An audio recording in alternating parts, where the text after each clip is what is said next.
Creuzette, and this is the art studio, and today is the first day of the art course presented by Louis, and I'll show you everything that's going to happen here this week.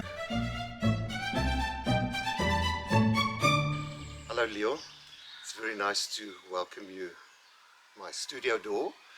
This is the studio at the Creuzette estate where I teach from time to time, usually 2 or 3 times a year, and it varies. At the moment we're doing the course which you are part of deconstructing a still life, looking at elements of the traditional elements used in a still life. Right. And what is quite interesting for me is that there are artists from all walks of life, people that just started out, other people that have degrees like you, to come and refresh their memory and just get back into some of the techniques that one has forgotten about. This is my first post-COVID period. And it's like a homecoming. And I think all of us has some kind of element to deal with, some transformation that has happened. And I've decided to speak about deconstructing the still life, so that we can basically just find elements of confluence between us and nature. In the little brochure, I've constructed 2 images on the front page. The bottom image is a very typical Dutch 17th century intellectual still life. Intellectual in the sense that it's not like the Italian Renaissance where all the objects basically lie stacked together in an interesting format. Here 2 of the objects are suspended, it hangs weightless from the sky.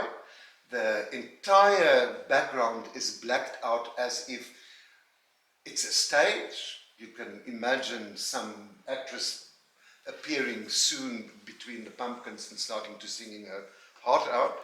So it's a dramatic stage thing. So I then took, for my last exhibition, and reconstructed and deconstructed that image into the top image. But the pumpkin is still there, and I've kind of played around with texture and with patterns and with words. Okay, on the left-hand side are 2 images of still lifes that I did. The bottom one is also part of the more recent series where things are broken up, and I liked quite a lot of the texture and also working with a little bit of text because I write.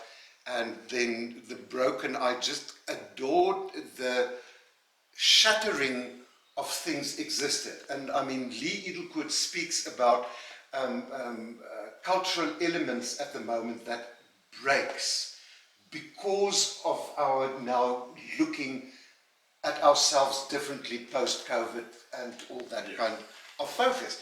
And if you then turn the page, you will see in the middle this fantastic photographer that puts together still lives and then blows them up. It's just, and you see these shards and shatters and things happening. And very, very interesting because he has an entire series of these works that are quite magnificent. And this kind of led to another artist who does environmental installations where she takes the typical 17th century picture frame and let the artwork just explode out of it. Completely different. So the next page, I just wanted to show you that the still life has been revisited by many artists. I mean, like Roy Lichtenstein for the top image in the 60s when Warhol and all the pop artists were going. So stylistically, I just wanted to show you that there is no right way of painting. You can paint whatever way you want to. Below is a still life, very typical of the late 90s where the background is not illusionist or it doesn't create depth, it's flat on flat.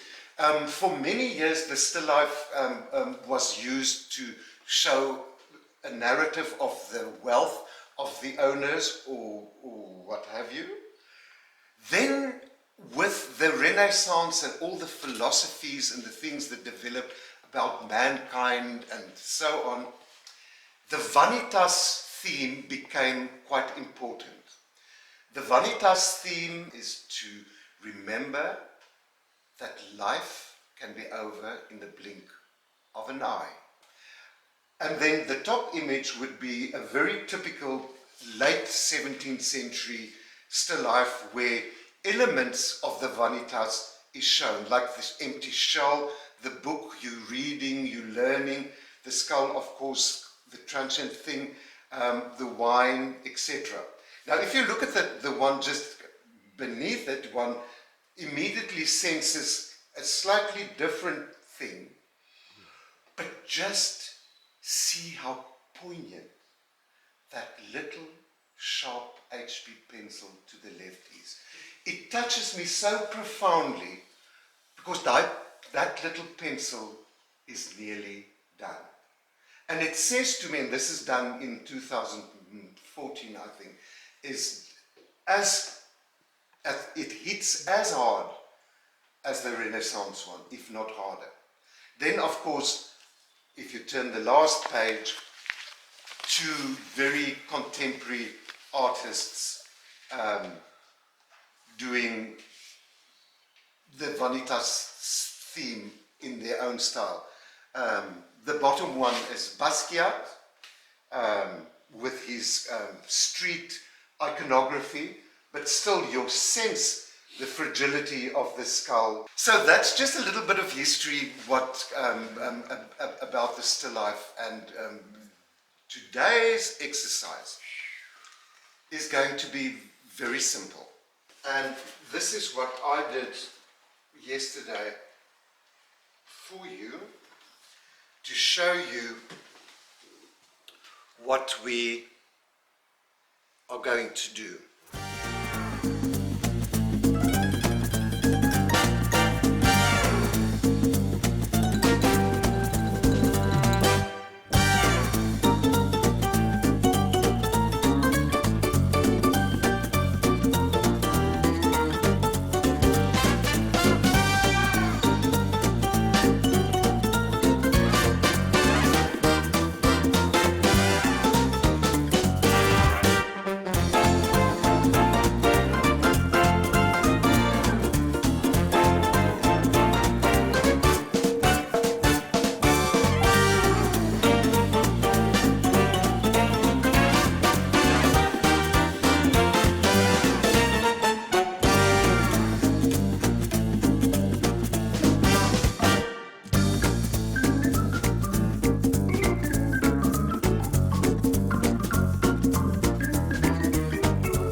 It's like before the actress goes, she goes ba ba ba ba ba la la la la ga ga ga ga.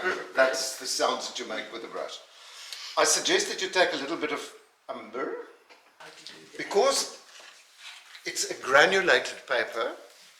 It will take a bit of water one time.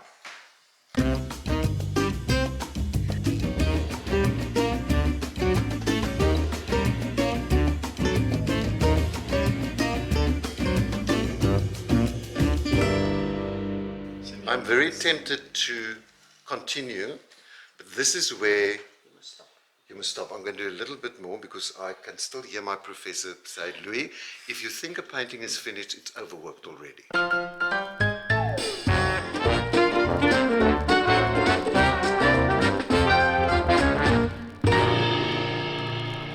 I suggest you first do is choose a background and a foreground so that the artwork pops out. And let's see what we'll do. Let's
why we are doing these exercises are to show you the full range from light to dark.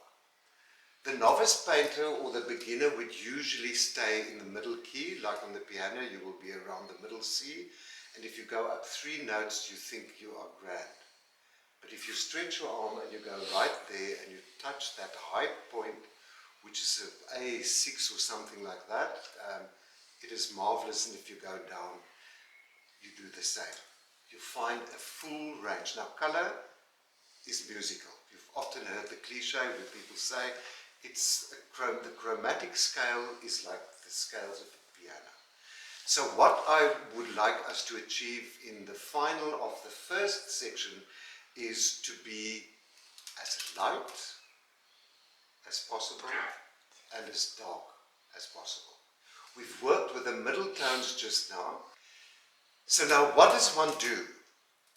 There are several ways of working.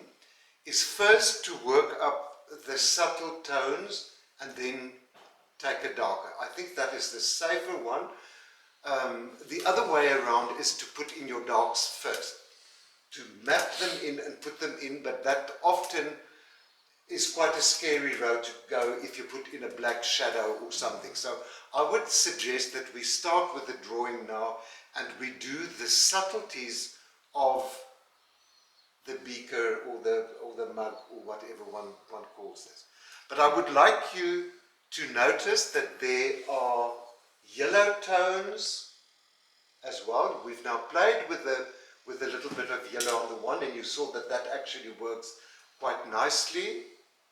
There's a little bit of blue in the white in that top of the room, and it's a smidgen. You just work with your, and I'm going to show you just now how to mix your paint. There's just a smidgen of blue. We forget, for instance, on a rose, on a white rose, one would always put a grey. There's a hell of a lot of blue in shadows. So we're going to mix, and we've prepared some wet palettes for you. And as I said this morning, when you work with the color, show me the browns that takes it down, or the blues that takes it down, and show me the light colors as well. Nothing comes out of the tube at all. So see the beautiful dark,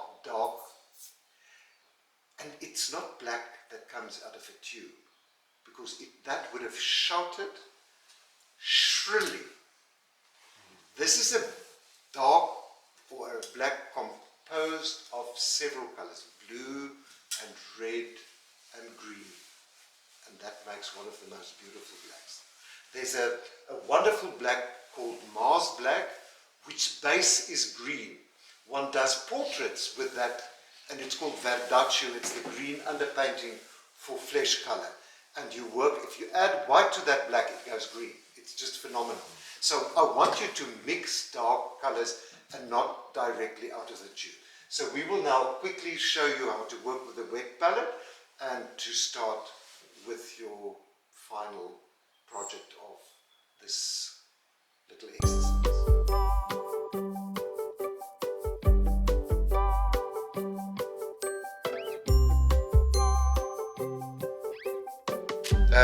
You take the base color, which is a very soft yellow. It's the bleakest one in your collection, with a little bit of burnt sienna and a little bit of blue. Because now, unlike what we have been working with pastel, which sits on the paper, we work now from dark to light. And there's an exquisite French, Italian word that sits beautifully in the art history, and it's called Imprimatura. So if you're at a dinner party, you will just kind of look at your host and say, I'm terribly sorry, I'm so tired, I was busy painting Imprimaturas the whole evening. And you will see... Yeah, exactly. Yeah. And that means underpainting. It's the underpainting. So what we're doing this morning, and I would suggest that we go to about that color, but now you the artist, I'm going to put a yellowish undertone on mine, but like some of you have already worked with a little bit of blue, now imagine it's going to go green, because blue and yellow makes green, but if you just work it slightly, there could be that grayish tone.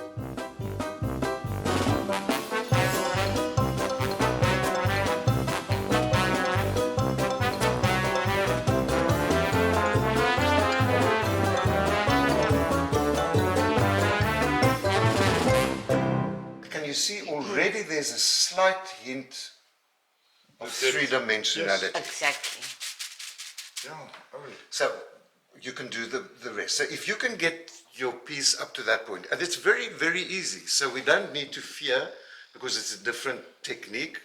Keep it watery, and as we go on towards the light, the consistency of the paint is going to change into a thicker, more impasto piece as well. And the last little touches will be 3D. It will be impasto, little bits of white.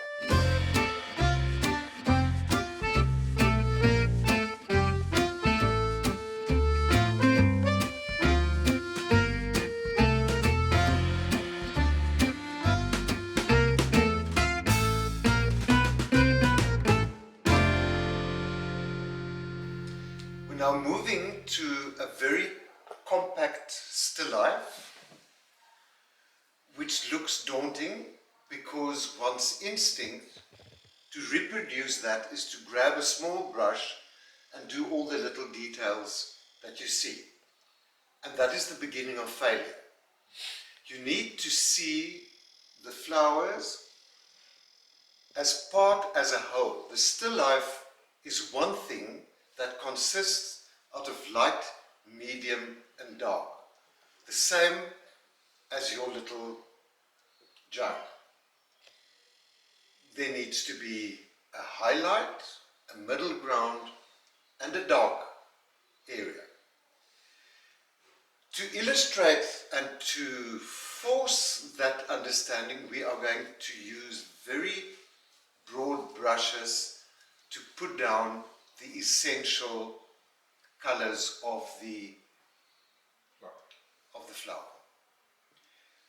My professor always said, as I tell Leon all the time, he's hearing me now telling him certain things, my old professor always said, you start with a shovel and you end with a needle.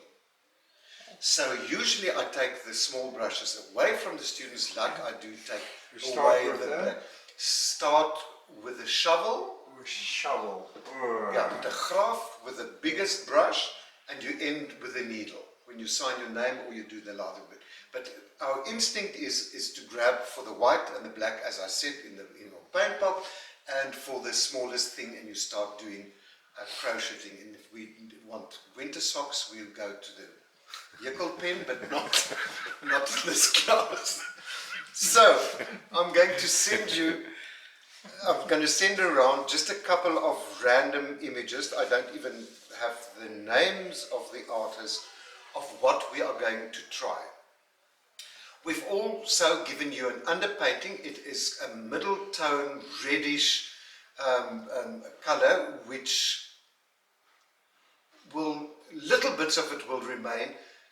But as I wanted to say, that's just the grounds that you don't work with white, because white is like a ghost. It tells you to use small brushes. A middle ground says, listen, I'm here, just get along with it.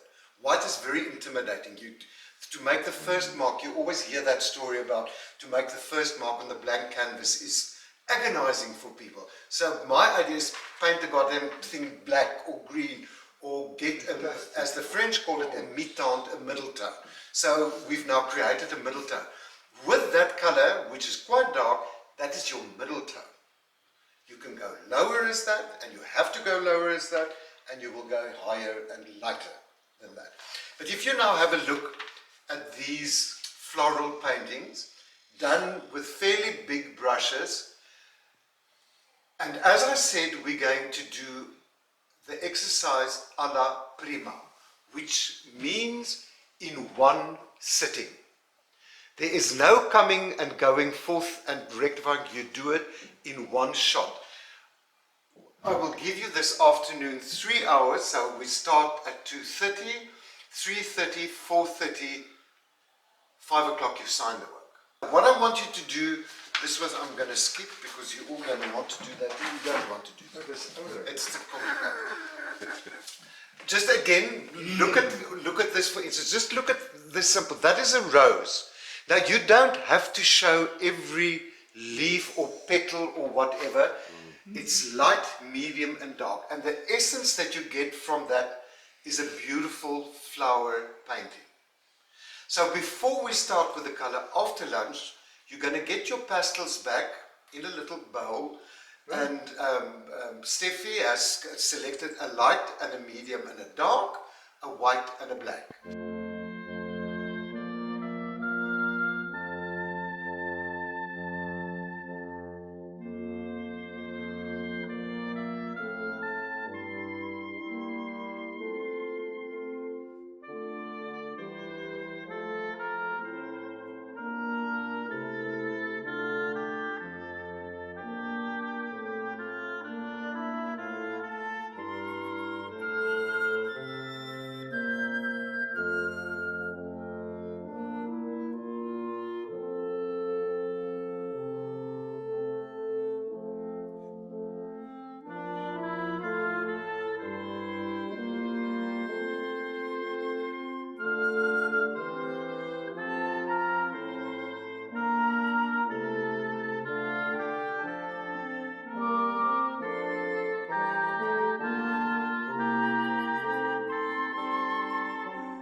So we're working on a dark Imprimatura. This is the dark background that all of you now have.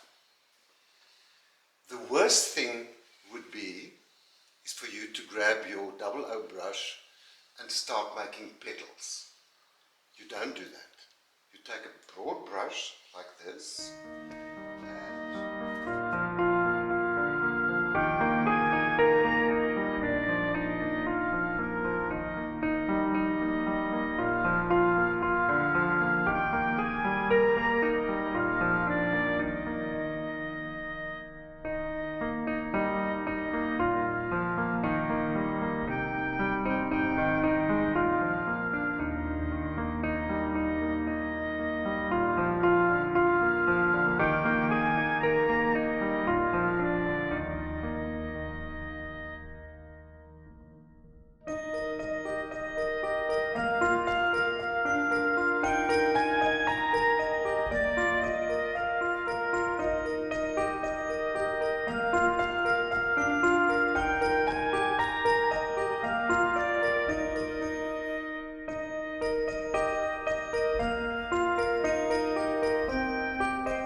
what is quite interesting to me is that each one is different. Yes.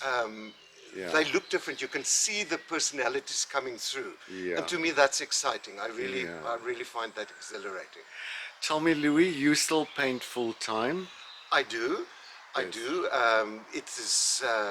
I think one of the quotes that somebody said, Louis has no option, he has to paint. So I do, yes, I paint and I exhibit. The last exhibition was in London. I exhibit in Paris and Rue de Seine from time to time. And then obviously in South Africa quite a lot, because I still keep the link with our university in Stellenbosch, where I do some charity exhibitions, but also some solo exhibitions from time to time.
Viewers, you will remember that I showed you some of Louis Jansen van Vuuren's paintings in Le Store, also situated in Boussac.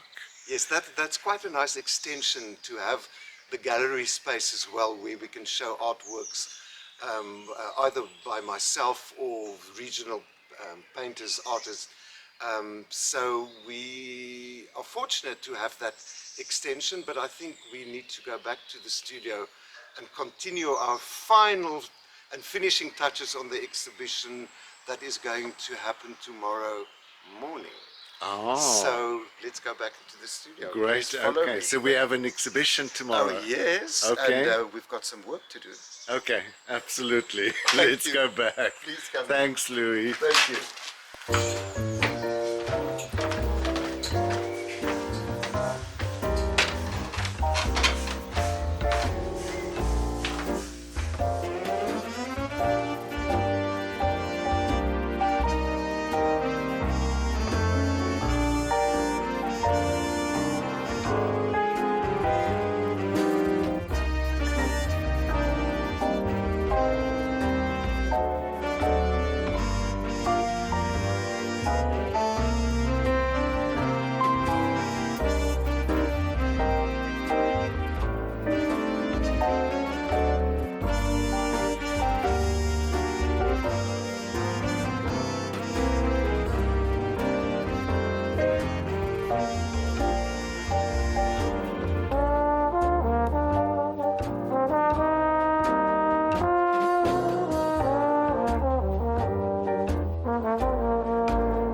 Ladies and gentlemen, this is the culmination of the week's art school at Creuzette. And I must say, and I say it really from the bottom of my heart, that I wasn't surprised, but I am heartened by the result that we see on the wall. I have seldom had students that with such dedication followed my lead and responded to what we were offering. And I want to salute you tonight to say thank you for bringing this course to such a visual finalization. I don't hesitate to say that I can take work from this entire selection and put it on show anywhere in a gallery. I will just give you some advice how to frame nicely. But I think it's time now for Hardy to make the phone call to Sotheby's to hear them bid for our artworks. But actually, jokes aside, thank you for the staff, as Gideon has said earlier, for doing so wonderfully. And I have to put a bit of emphasis on our staff over here that kept us going. And I was running around, where's the rubbers, where's the ruler, where's the masking tape, where's that? And as I turn around, I just have it. So thank you very much for doing that. And then to each one of you, thank you so much. And I now am very proud, and I might even have a bit of a lump in the throat to declare this exhibition beautifully open. Well done, each one.